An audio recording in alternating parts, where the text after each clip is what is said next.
Seja bem-vindo a mais um episódio do podcast IVF Business e Amigos. Aqui nós falamos de mercado, legado, inovação. Sempre buscamos convidados para que nós possamos conhecer um pouco mais pessoas que estão contribuindo para o crescimento, expansão, ou que já contribuíram e têm história para contar. Particularmente estou feliz porque estou recebendo aqui uma pessoa que já tem há um tempo que está na nossa programação, que é o Dr. Eduardo Castro. Seja bem-vindo, Dr. Eduardo Castro, vamos bater esse papo, obrigado pelo seu tempo. Eu que agradeço estar aqui com você, Heriberto, que é também uma pessoa aí, a gente conhece de longa data aí dentro da reprodução e um grande entusiasta dentro da nossa reprodução brasileira. A gente admira muito o seu trabalho e esse trabalho mais ainda, porque esse trabalho é uma história, querendo ou não, da reprodução humana contada pelos próprios médicos, muitas vezes é até mais rica do que você pegar um assunto, entregar para um jornalista e pedir para ele descrever, né? Eu acho que ela, contada pelos próprios médicos, vai talvez até subsidiar um dia um jornalista para fazer essa história da reprodução no Brasil. Perfeito. Eu fico muito feliz porque é exatamente isso que quando a gente concebeu esse projeto, nesse exato momento que nós estamos gravando esse episódio aqui, nós estamos acho que com 50 episódios no ar. Então, quando eu apresentei o projeto, a ideia era exatamente abrir as possibilidades para que a gente pudesse escutar a história exatamente por quem está vivenciando isso. Obrigado aí, então, pelas suas palavras nesse reconhecimento. Mas muita gente te conhece, mas muita gente pode também não te conhecer. Então, quem é Dr. Eduardo Castro? Eduardo Castro, a princípio, é um cidadão brasileiro, tá? Que nasceu em Goiânia, passou a infância no Rio de Janeiro, enquanto meu pai fazia suas pós-graduações lato sensu, né? E voltou no final da infância e adolescência para Goiânia e depois foi fazer a sua faculdade de medicina em São Paulo, na Santa Casa de São Paulo. Hoje, reconhecida como talvez o berço da reprodução humana no Brasil. Seu pai era médico? Não, meu pai ele era engenheiro, ele fez mestrado e doutorado na COP, no Rio de Janeiro. Ah, perfeito. Você falou que saiu de Goiânia, foi para São Paulo e fez medicina na Santa Casa. Isso. Tá. Você ficou quanto tempo lá ou voltou para Goiânia e voltou para Santa Casa? Me explica melhor. Medicina e especialização em reprodução assistida. Depois que eu ingressei na Santa Casa, fiz a faculdade de medicina lá, já naquele ambiente, era mais ou menos aí o início para meio da reprodução aí no Brasil, e fiz a faculdade nesse ambiente aí, né? Tive a oportunidade de conhecer outras pessoas do departamento de cirurgia, né? Grandes pesquisadores da própria faculdade, mas então concluí a faculdade e optei por fazer ginecologia na faculdade e, posteriormente, a reprodução humana. Você já emendou a reprodução na ginecologia? Lá na Santa Casa? Sim. Né? Que ano foi isso, doutor? Eu terminei, né, eu comecei a reprodução em 2002, né, e terminei em 2004. Eu fiz 2 anos de reprodução humana com o professor Nilson Danadil. É exatamente aí que eu queria chegar. Então, você praticamente vivenciou ali uma quantidade grande de gente boa nesse período aí, não? Sim, realmente a Santa Casa, né, o primeiro Hospital Geral de São Paulo, era uma entidade extremamente clássica, né? E a reprodução humana por influência ali de grandes nomes, né, sempre primou pela promoção e pela preservação da fertilidade. Em qualquer caminho que você ia dentro do departamento de ginecologia, você sempre pensava nessa promoção e na preservação da fertilidade. Claro que tinha a oncologia, que era extremamente forte também, mas dentro da ginecologia, o pensamento da Santa Casa sempre foi a promoção e a preservação da fertilidade, dentro de grandes nomes, né? Quem? Como o professor Salim Weba, por exemplo, o professor Nilson Donadil, que era o grande destaque, né, que acabou ensinando, e o professor Sutton Aoki, né, o professor Paulo Airosa, né, da endoscopia ginecológica, grande nome aí da endometriose no Brasil. O professor Aoki foi citado aí no podcast pelo professor Edson Borges, um sócio do Fertility na época. E a doutora Nilka Donadil, né, que era filha do professor Nilson Donadil, que também já esteve aqui no seu podcast, contou um pouco dessa história. O professor Newton Busso, né, também. Aí, então, você percebe que era um departamento inteiro que tinha essa visão de promoção e preservação da fertilidade, e onde se montou também o primeiro laboratório de reprodução assistida da América do Sul. Na Santa Casa. Na Santa Casa, através do professor Nilson Donadil. Doutor, é verdade que tinha restrições? Tem uma história do primeiro bebê de proveta com a equipe 100% brasileira, e que quando surge esse primeiro bebê de proveta aí conhecido que nós temos aí com que é a Ana Paula Caldeira, que a Santa Casa já teria feito um antes. Sim. Você vivenciou isso lá? Até o que você pode falar dessa curiosidade? Esse tempo me antecedeu um pouco. Tá, né? Você chegou lá e já tinha passado esse período. Mas é o que sempre foi conhecido, né? Que a Santa Casa, por ser uma instituição católica, restringia esse assunto lá dentro. Inclusive, eu até hoje fico pensando como que o professor Nilson Donadil criou, né, o primeiro laboratório de reprodução humana no Brasil dentro de uma instituição católica, né? Você vê que ele tinha alguma coisa a mais, né? Um visionário. Uma pessoa normal, né? Então, ele criou realmente, e o que a gente sabe é que ele realmente fez esse primeiro bebê de proveta lá, mas ele não podia comentar na imprensa, ele não podia propagar esse feito dele, mas foi comentado aí pelo Paulo Mateus, que ele chamava carinhosamente de Paulo Proveta, né? A professora Nilka Donadil também falou sobre isso. Então, a gente tem, né, praticamente, o professor Newton Busso reafirmou essa história, né? O professor Newton Busso veio bem antes de mim, né? Já era professor quando eu estava fazendo lá na Santa Casa, e ele também reafirma essa história categoricamente. Então, a gente realmente acredita que foi o primeiro lugar onde foi feito o primeiro bebê de proveta. Sua residência em ginecologia você fez lá na Santa Casa?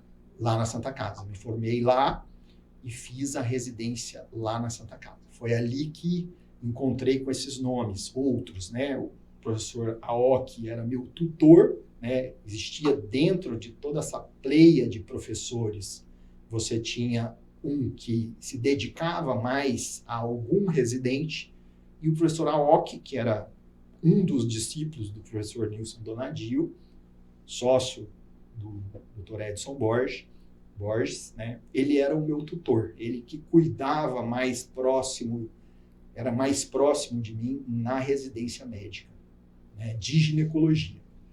Isso. E aí você fica ali, faz a residência, termina ali a residência de ginecologia e já vivenciando esse ambiente aí de reprodução, resolve ficar um pouco mais de tempo. Sim. Eram 25 residentes de ginecologia, tá? Uhum. E ali, alguns prestavam concurso para as diversas áreas, né? Mastologia, Uhum. você tinha a reprodução humana, a endoscopia ginecológica. Então, a gente entrava para essas subespecialidades e foi logo ao fim da ginecologia que eu entrei na reprodução humana para aí ficar 2 anos com o professor Nilson Donadio. Na época, não existia residência oficial ainda. Não existia. Tá?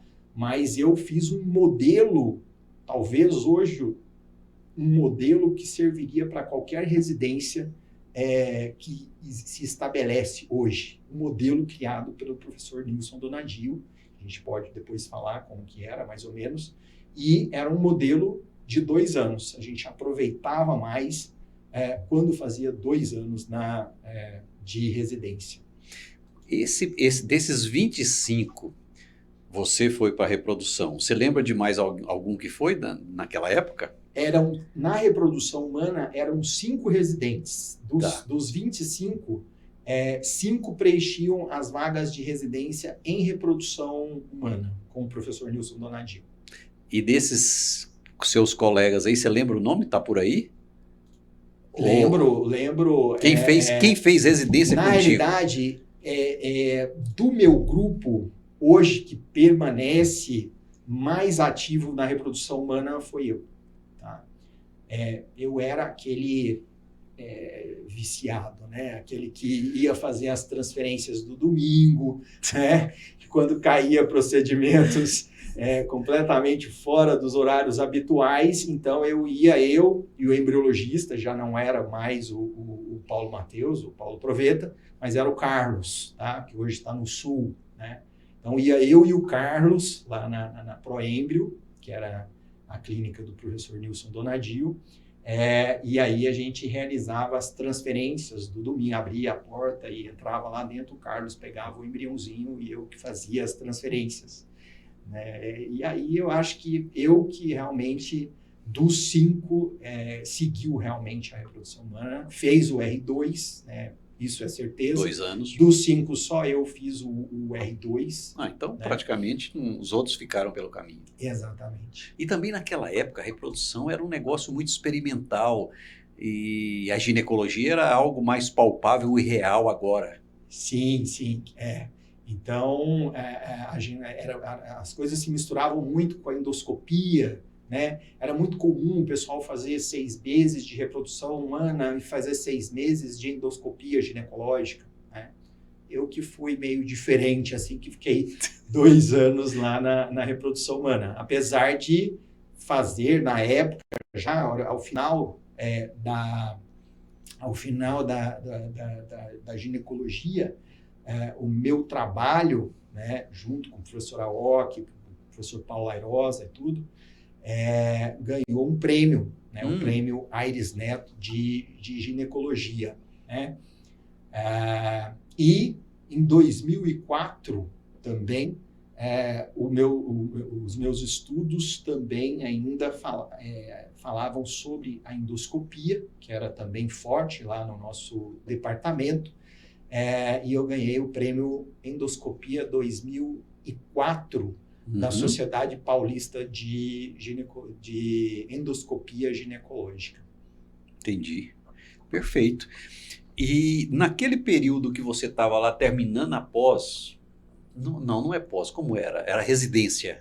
A gente chamava de residência, né? Não era uma residência, era pós mesmo, tá? Sim, mas a gente chamava de residência porque ele tinha um formato de residência e não de pós. E naquela época também a especialidade não tinha um reconhecimento em termos de título de especialista. Não tinha, né? Quem criou foi o professor Newton Busso, ele contando o episódio dele aí. Isso. E eu fui os 60 primeiros titulados do Brasil O primeiro concurso que o professor Newton Busso subiu, eu estava entre os 60 primeiros titulados da Febrasgo, que é o concurso oficial até hoje. Isso, perfeito.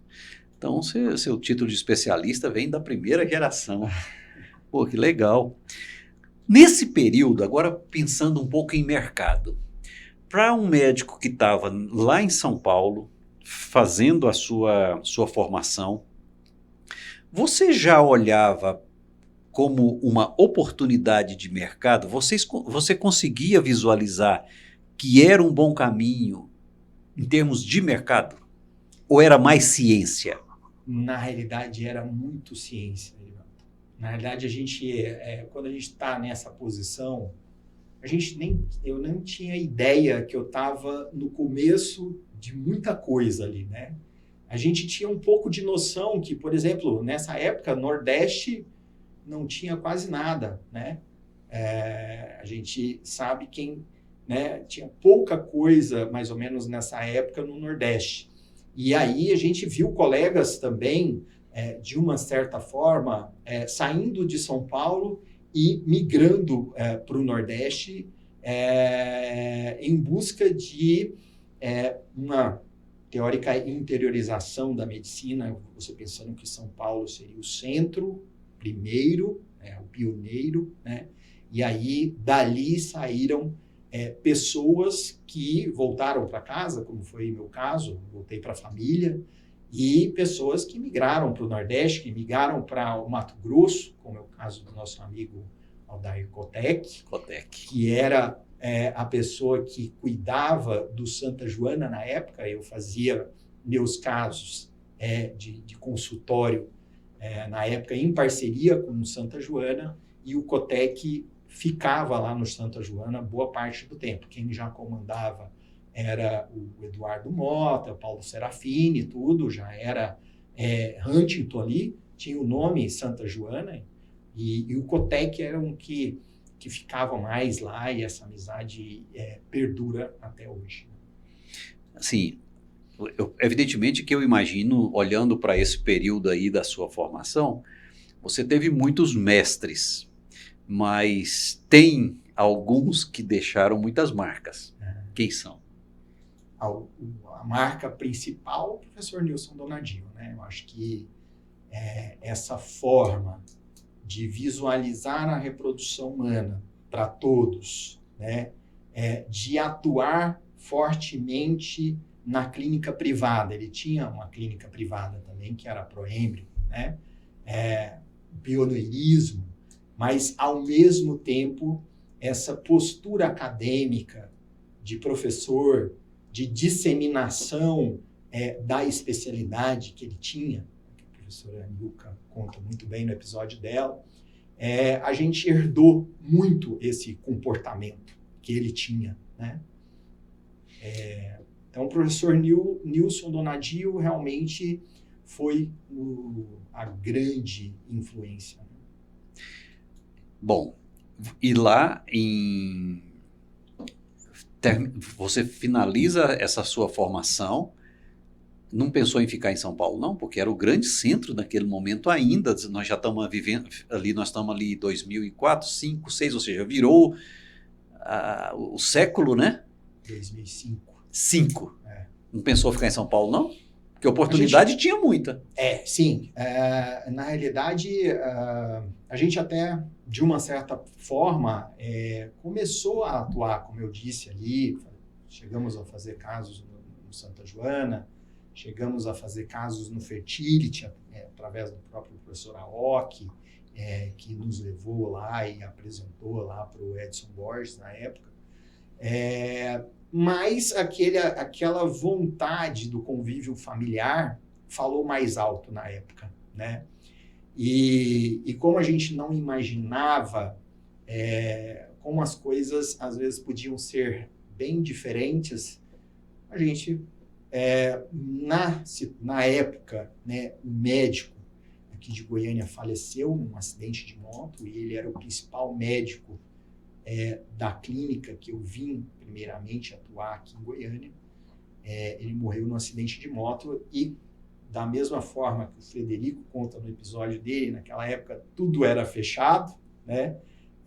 Nesse momento em que o principal médico morreu dessa clínica, a coisa se abriu, né? Praticamente tinham 2 clínicas aqui em Goiânia, né? Uma das clínicas, inclusive, captava óvulos na maternidade e levava para um laboratório pequeno dentro da clínica deles. A gente captava dentro da própria maternidade e o laboratório ficava do lado, mas o laboratório era pequeno, né?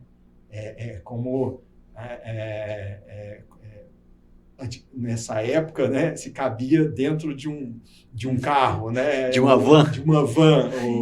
Dr. Arthur de Zic. Arthur de Zic já contava. Né, que o laboratório cabia dentro de uma van. Então, dentro de um espaço pequeno, de uma maternidade, de uma clínica, o pessoal colocava um laboratório. E se você tivesse um espaço de coleta de óvulos, estava-se montada uma clínica, e foi dentro desse contexto que eu vim para Goiânia. Ou seja, pelo infortúnio desse acidente,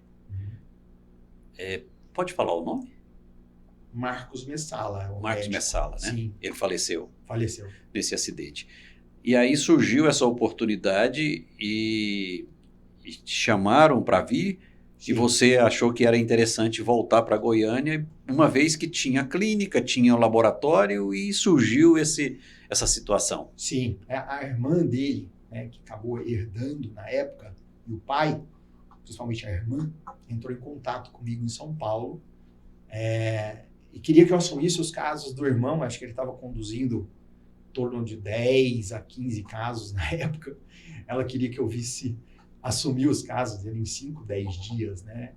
E na época, como você disse, eu ainda tinha um pouco de dúvida se eu queria continuar lá, se eu queria voltar. Então, eu queria ter mais informações para ver se realmente eu poderia enfrentar isso que a gente pode chamar de interiorização, né?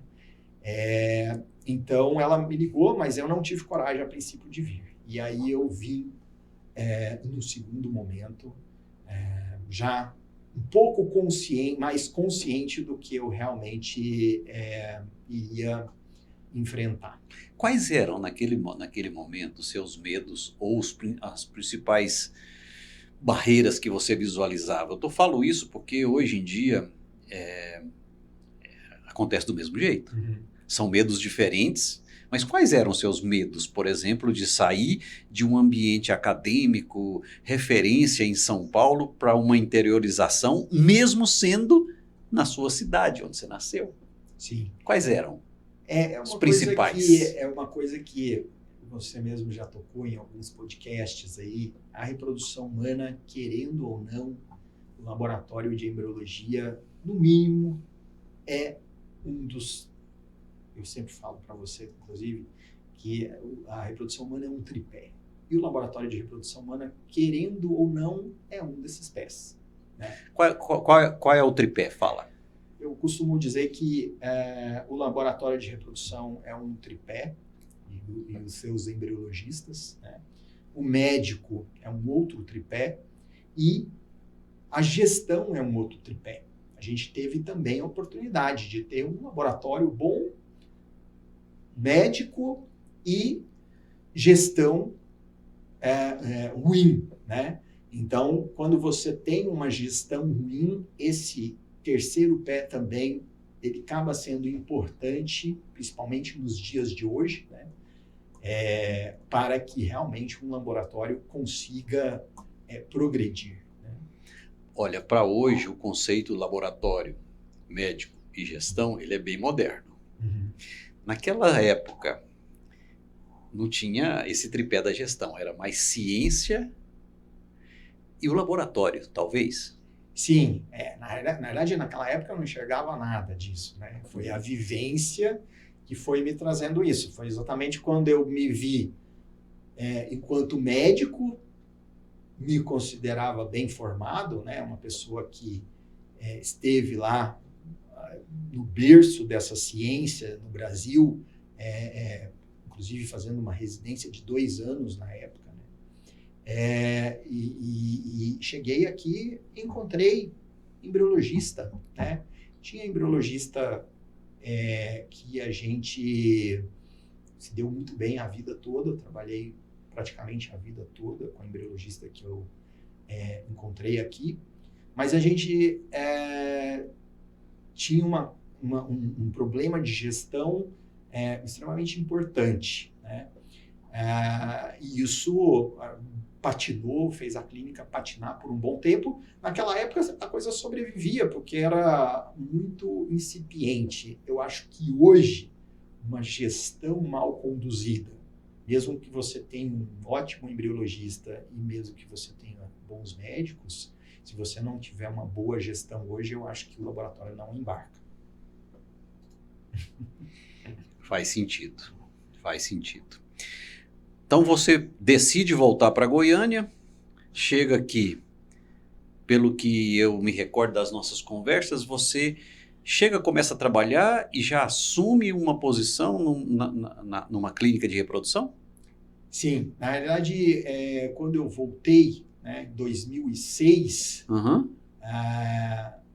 pouco tempo depois, né, depois eu tenho esse certificado do Conselho de Medicina, eu acredito que foi ali entre a minha chegada e no máximo 2008, 2009, eu fui diretor técnico no que na época a gente chamava de Centro de Reprodução Assistida Fêmea, tá?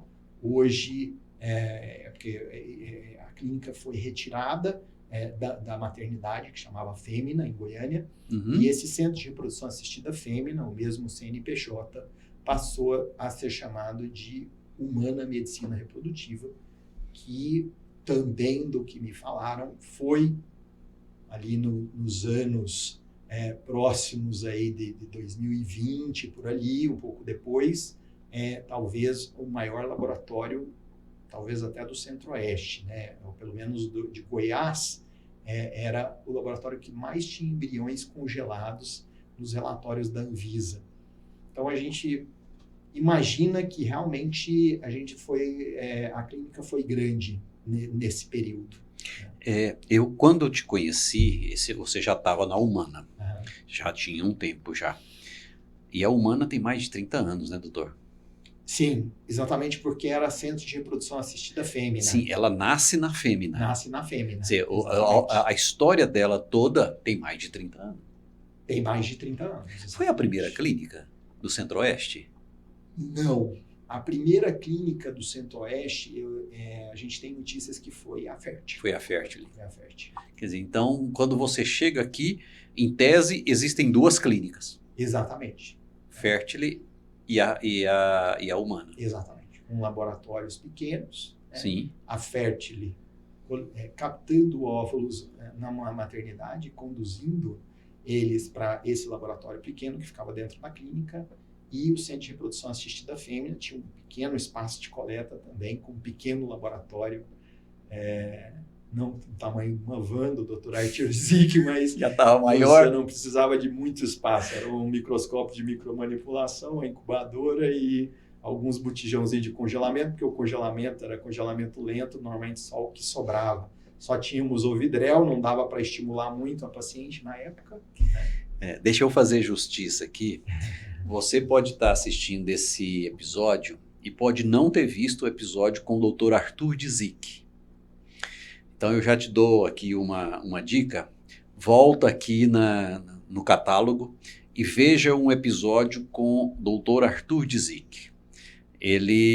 Nesse episódio, ele explica como ele criou um serviço móvel de reprodução assistida que se conectava, era uma van, numa besta, o nome do carro é esse mesmo, besta, e ele estava na França, ele viu isso numa fazenda, que a van ia lá nas fazendas, e ele adaptou esse conceito, voltou para o Brasil, voltou da França, e montou um laboratório. Isso funcionou aí, acho que 6 anos ou 7 anos, enfim, não me recordo, ele fala lá, teve várias publicações, enfim. Então é uma dica para você, procure aí Dr. Arthur Dzick e escuta essa história, tá? Nós estamos fazendo essa referência aqui a ele de maneira muito respeitosa, uma pessoa que eu gosto demais, e ele contribuiu sim com o seu laboratório dentro de uma van, conectando em diversos hospitais, serviços, então era uma maneira de democratizar. Sim. Né? Então é isso que nós falamos. Sim, uma pessoa maravilhosa, além de ser um grande profissional, um dos pioneiros também da reprodução no Brasil. Isso. Também foi uma pessoa que nos influenciou, inclusive como ex-presidente da Sociedade Brasileira de Reprodução Humana, com uma excelente atuação na época. Então, eu gosto dessa história porque eu achei ela bonita, né? E por isso que eu gosto de repeti-la, e achei até uma ideia interessante para ele na época. Eu entendi todo o contexto que ele estava fazendo. E realmente, naquela época, a gente conduzia embrião até D2, D3 e transferia eles. Não tinha congelamento, então o laboratório cabia numa van mesmo, sem nenhum tipo de falta aí nesse contexto. Mestrado, doutorado, ou seja, tem que estudar, né, doutor? Para você, essa foi a sua base, porque você investiu fortemente em mestrado e doutorado. Sim, aí o mestrado foi uma consequência, né, e da nossa evolução aí, né, foi bem interessante para nós. Nós produzimos, na época, 8 trabalhos entre mestrado e doutorado, né? E dentro desse contexto aí, um dos trabalhos também foi premiado em um dos congressos aí. Nossa. Voltar para Goiás tem o lado bom, mas e a infraestrutura? Tinha 2 clínicas. Era mais vontade ou tinha muita vontade e também tinha uma certa infraestrutura? O que você encontrou quando você voltou? Eu encontrei, como eu fui para o Centro de Reprodução Assistida Fêmea, lá ela ficava no 3º andar da maternidade. Tá? A gente tinha um consultório dentro da maternidade e tinha esse laboratório que não era grande e não precisava naquela época realmente, porque os nossos estímulos eram pequenos. Só tinha o Ovidrel para fazer trigger, então se você estimulasse muito, você cairia no hiperestímulo. E você praticamente não congelava embriões, né? Exatamente porque não podia estimular muito, não podia produzir muito óvulo, não produzia muito embrião e o congelamento era lento, né? Então já era um congelamento de resgate, assim, que a gente utilizava mesmo quando tinha muita necessidade. E transferíamos embrião no D2 e no D3. Nessa época não tinha o cultivo estendido. Então era uma sala de coleta de óvulos, né? Tinha uma recepção, uma sala de coleta de óvulos, aquele pass-through tradicional, e a gente passava ali para o laboratório ao lado, onde tinha o microscópio de micromanipulação, a incubadora e uma areazinha pequena para congelar os poucos embriões que eram congelados naquela época. Beleza. Formação, estrutura, mas assim, o que eu tenho visto nos últimos anos contigo, olhando para a sua trajetória, é que você também teve uma atuação muito forte, criando congressos, trazendo palestras, chamando gente. Você está na Sociedade Brasileira de Reprodução Humana, né? Uhum. E também na de ginecologia. Sim. Essa sua veia de agregar gente ao redor da ciência ajudou?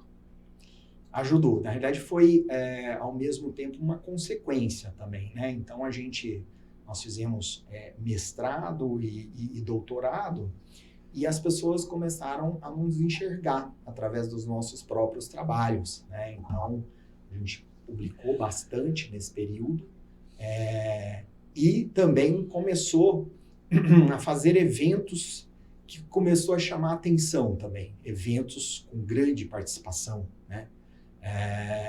Então, a própria jornada de reprodução humana local aqui, né? A gente começou a participar mais perto dela ao longo desse período. E aí as pessoas começaram a nos enxergar. E aí eu comecei, inclusive, como delegado regional de Goiás, da Sociedade Brasileira de Reprodução Humana. Eu não comecei na diretoria, comecei como delegado regional.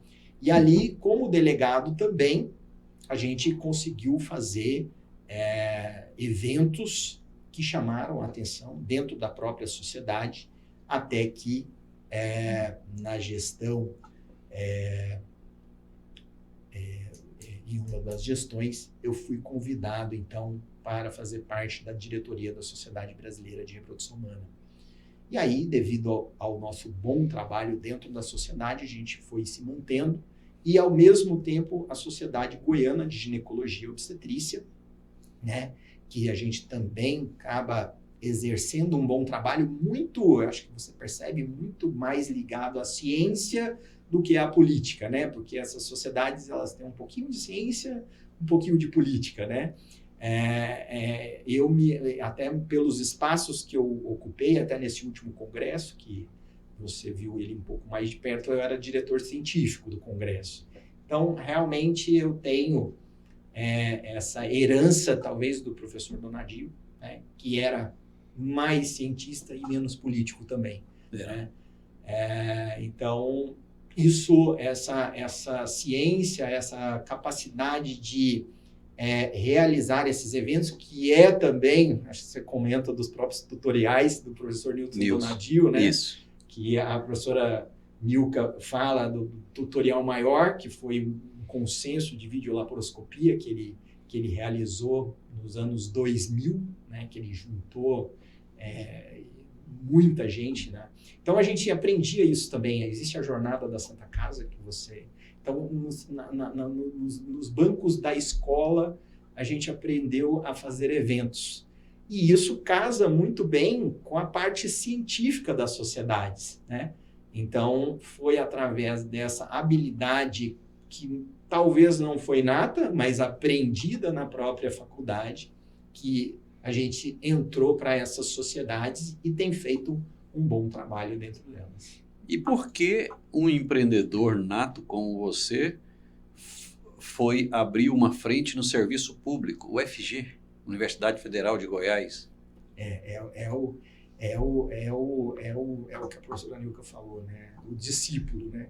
O discípulo sempre vai seguir o mestre, né? Então, dentro desse contexto, mestrado, doutorado, concurso, né?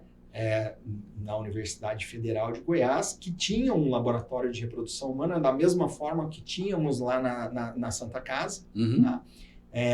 E essa vontade de transmitir também e, ao mesmo tempo, aprender, né?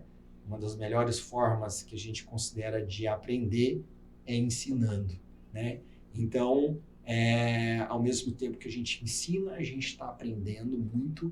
E, ao mesmo tempo que a gente ensina, a gente faz também, como já foi falado aí, você propaga, né? Não é só o meu consultório que tem um movimento grande que você conhece, aí, 200 casos novos ano aproximadamente, mas diversos consultórios ali dos colegas, dos colegas que a gente forma dentro hoje da residência, existe uma residência lá, e já formamos vários residentes dentro desse contexto, tanto da área de reprodução humana quanto da área de ginecologia também, que hoje praticamente quase todos os ginecologistas do estado de Goiás passam no nosso serviço, porque ele é único no estado. Então, o único serviço de reprodução humana que o ginecologista tem a possibilidade de frequentar no estado é o serviço de reprodução humana da Universidade Federal de Goiás. Então, os ginecologistas todos acabam passando conosco, né, fora os internos da própria Universidade Federal da Medicina, os ginecologistas e os que a gente forma enquanto residentes também. Quantos desses ficam em reprodução e ficam 2 anos?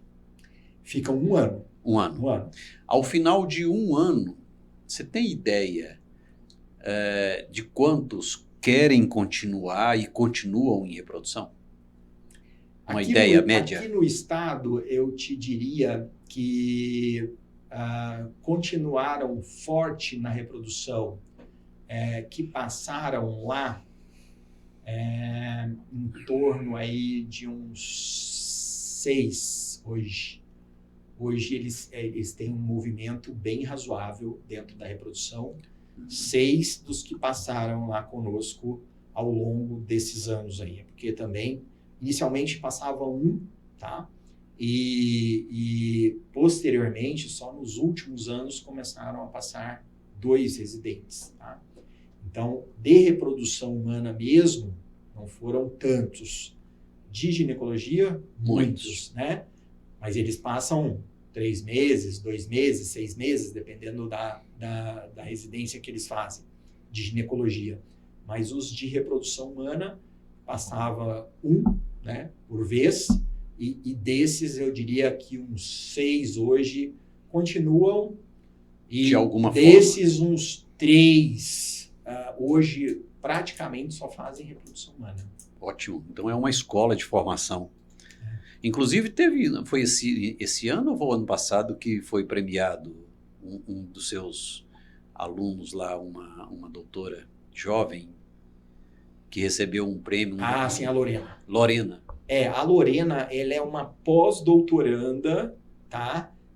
Mas ela é de laboratório, tá? Tá, de laboratório. Excepcional, tá? Lorena. Perfeito, é essa mesmo. Muito bem. E aí, então, você tem um pé no empreendedorismo, um pé na ciência, um pé no serviço público, um pé nas sociedades, várias sociedades, e sobra tempo para tocar o seu negócio? Vamos falar um pouquinho de negócio? Sim. Então, o negócio, na realidade, Elivelton, eu gosto muito de paciente. Então, na realidade, a fonte de toda essa história, né, eu faço tudo isso pelo meu paciente. E, óbvio, pela população geral, né?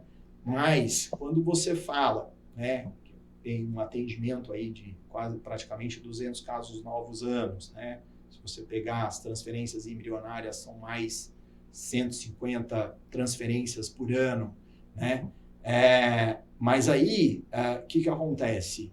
Quando eu faço, né, uma programação científica no contexto de um congresso, por exemplo, a intenção é que esse paciente seja cada vez melhor atendido, né? E que ele, né, ali os temas que a gente coloca, muitas vezes o ovário policístico, a endometriose, né, a própria infertilidade, a reserva ovariana, o congelamento de óvulos, né? Então, a gente tende a sempre aquele pensamento que eu te falei lá atrás, da promoção e da preservação da fertilidade. Então, o meu pensamento se você analisar todos essas ações de educação que eu tive, sempre teve como base a promoção e a preservação da fertilidade. Isso contribui muito com as minhas próprias pacientes, que têm um volume alto, né? E contribui muito também com a saúde geral da mulher, né? Porque se você for ver, a ginecologia, e tem que ser assim mesmo, né? A primeira coisa que a medicina pensa é na vida da mulher, né? Uma das primeiras coisas então a mulher vai no ginecologista para quê? Para fazer prevenção de câncer do colo do útero, para fazer prevenção do câncer de mama. Então, existe essa questão para fazer planejamento familiar com anticoncepção, né? E a promoção e a preservação da fertilidade, ela tem que ser muito trabalhada por nós, né? Para que os nossos formandos, para que os nossos ginecologistas que passam lá no ambulatório de reprodução humana, para que os nossos residentes de reprodução humana consigam se abastecer desse pensamento que foi me transmitido dentro da Santa Casa de São Paulo, pelo professor Donadio, sim, mas por todos os outros, né? Hoje, se você vê grandes nomes como o Dr. Mancusi, que hoje atua no Einstein, por exemplo, ele faz oncologia pélvica, tratamento oncológico com robótica, né? Mas ele sempre está pensando na preservação da fertilidade da mulher. Então, as pessoas que saem da Santa Casa de São Paulo, mesmo que vão fazer oncologia, eles sempre estão com a cabeça que essa mulher um dia vai querer ter filho, né?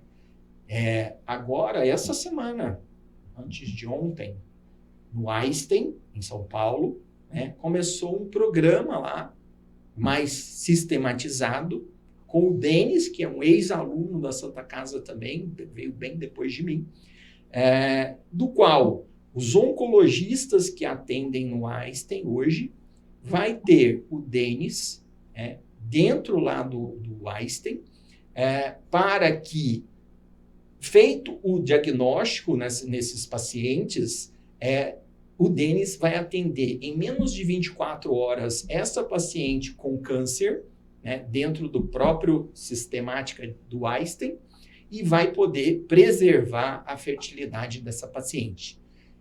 Então, foi lançado, inclusive, anteontem. Depois eu posso te mostrar alguns diapositivos aqui. E o Denis é o quê? É ex-Santa Casa. E aí quem está na reunião lá é o Rômulo, que hoje é o chefe do Einstein, que foi também, o Rômulo foi mais contemporâneo meu, ele é bem mais novo do que eu, mas ele era mais contemporâneo do que eu, né? E aí você vê o Mancusi, que hoje faz robótica, ele quer curar a paciente, mas sempre tem essa ideia da promoção e da preservação da fertilidade da paciente. Você, como diretor da SBRH, aonde é que a gente acerta e aonde é que a gente falha, que a gente ainda não educa bem a comunidade em geral para a questão da preservação da fertilidade?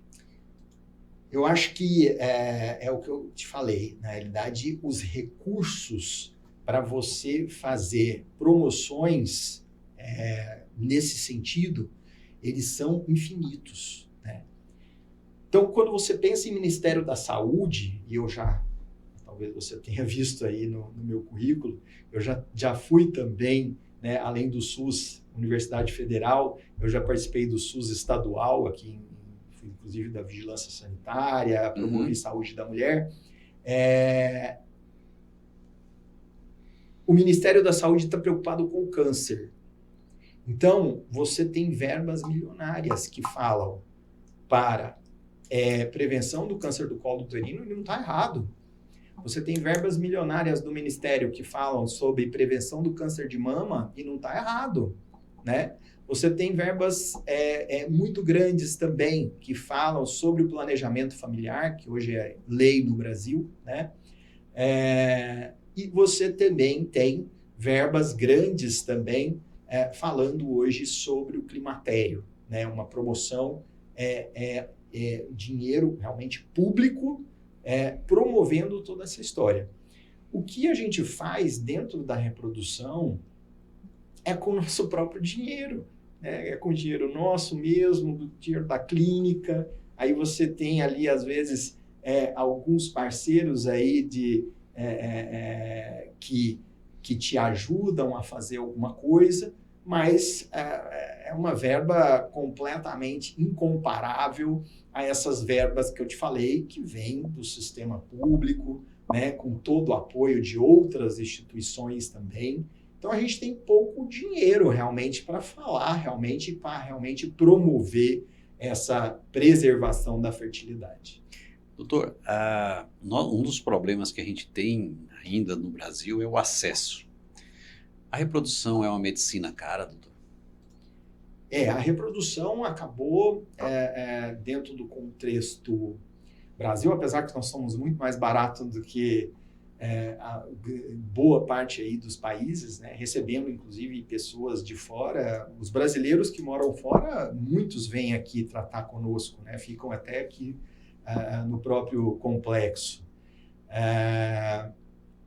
Mas eu acho que a tecnologia, né, eu acho que a tecnologia está ficando cada vez mais cara, né, e a gente tenta frear essa questão, mas está sendo difícil. A doutora Nilka fala um pouquinho disso no episódio dela, que é exatamente isso, né? Nós que somos um pouquinho mais tradicionais, né? A gente não pede PGT para todo mundo, né? E muitas vezes a gente sabe que isso aí, às vezes, até piora, às vezes, a taxa de gravidez, né? Esse último trabalho que você viu que a gente publicou, a gente teve 72% de gravidez, de transferência de embrião congelado. A maioria disso daí, paciente abaixo de 38 anos, não tem PGT, a não ser que ela pediu. Se ela pediu, teve PGT, porque são trabalhos observacionais, tá? Mas a maioria não teve PGT nesses casos. 38 anos a mais, sim. Né? Você tem um trabalho muito bonito que pegam as melhores clínicas dos Estados Unidos e analisa a conduta delas, você vê, dos Estados Unidos, hein? A conduta delas em relação ao PGT.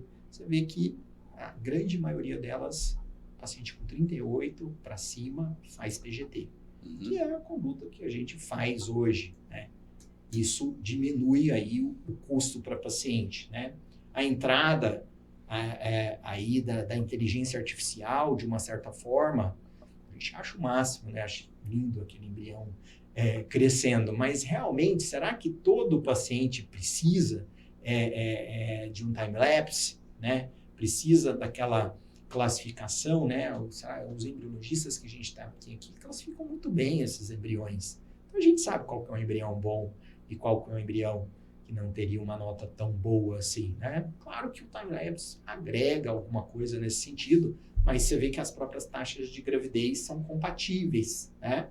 Então, parte de nós também racionalizar esses custos, né? Esse termo eu aprendi com o professor Luiz Arnaldo Zutan, que foi o meu orientador de iniciação científica, né? Você não deve economizar, mas você deve racionalizar os custos da saúde no geral. E a reprodução humana não é diferente, por mais que ela seja privada.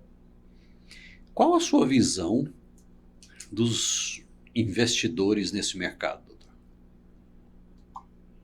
Eu acho que os investidores nesse mercado, a gente tem alguns investidores que são mais antigos aí, desde a nossa época, né? Talvez pouco tempo depois, lá que eu voltei de São Paulo, os investimentos começaram a ficar mais pesados. E tem novos investidores aí, que são extremamente bem-vindos, né? São pessoas que são bem-vindas, e porque muitas vezes esses recursos acabam engrandecendo a reprodução humana, né? Eu acho que são pessoas que tendem a contribuir, né?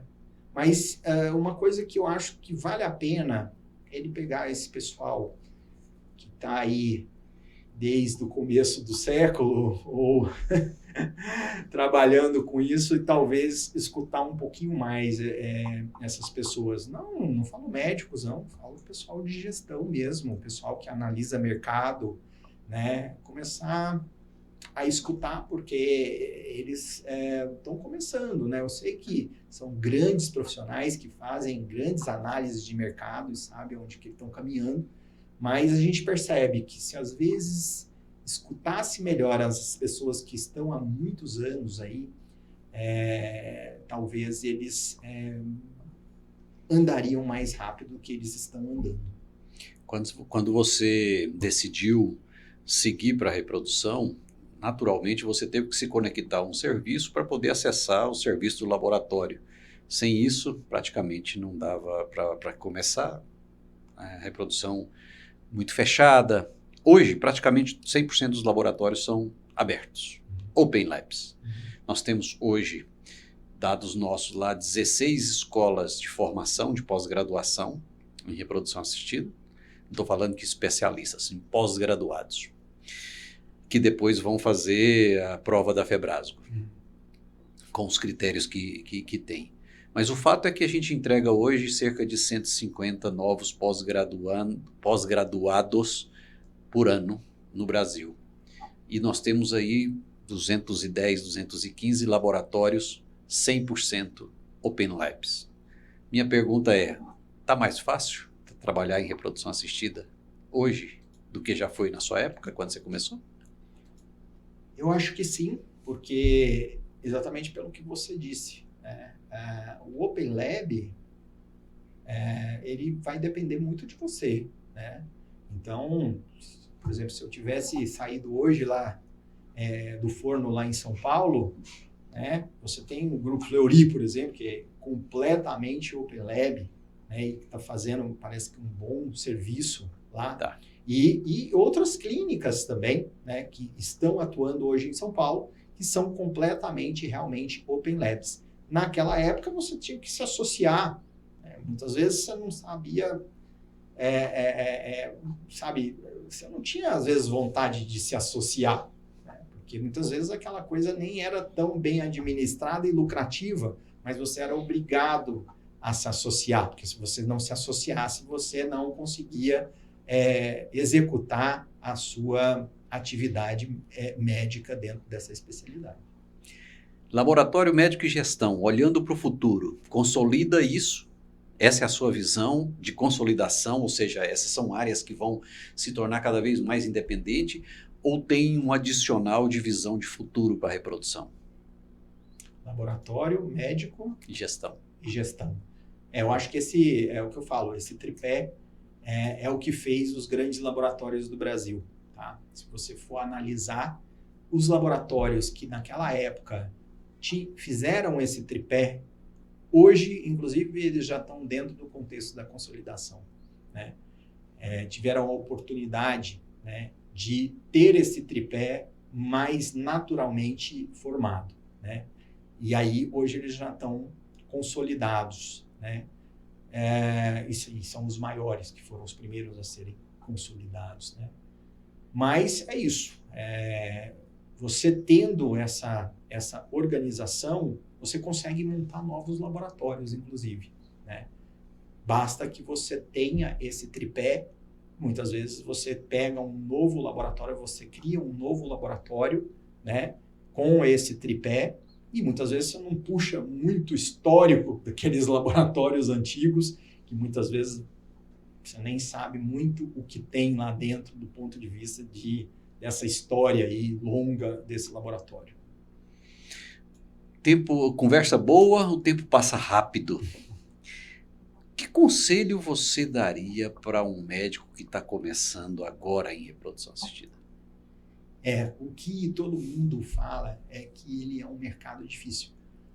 E sempre vai ser, tá? Eu acho que eu não faria um tratamento, tá, com uma pessoa que está iniciando. Uma pessoa...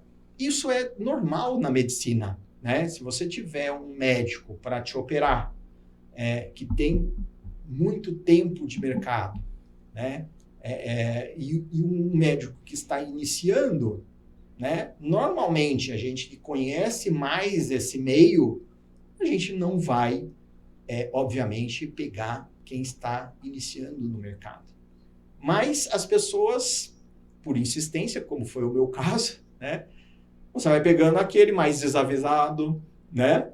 Aquele que não sabe tanto, não conhece tanto o meio da medicina, e você vai fazendo um bom trabalho com eles, né? E aí, esse bom trabalho que você vai fazendo ao longo do tempo vai repercutindo. E eles mesmos vão trazendo novos pacientes para a gente. Né? Hoje, eu vivo muito dos meus próprios pacientes. Né? Claro, a gente tenta não ser uma pessoa fechada, a gente tem ali nossas como o professor Newton Busso falou, o meu marketing também é muito educacional, né?